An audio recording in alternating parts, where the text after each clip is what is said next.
Ви благодарам, министар Марички, за вашата реплика, меѓутоа, немојте да заборавате дека вие бевте министар за правда до пред некое време.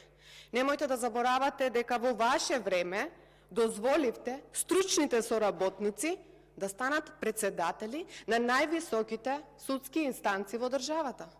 И на крајот, ако веќе еве сега овде зборувате за тоа дека нашите оценки се паушални, сигурно оценките на Европската комисија не се паушални. Па еве погледнете за во 23 правосудство и фундаментални права како се движат оценките. Кажете ми дали Република Македонија некогаш имала пониски оценки? Во времето на владењето на ВМРО-ДПМН оценките биле многу повисоки од колку што се сега. А сигурно резултатот е на тоа и дека и вие бевте еден од...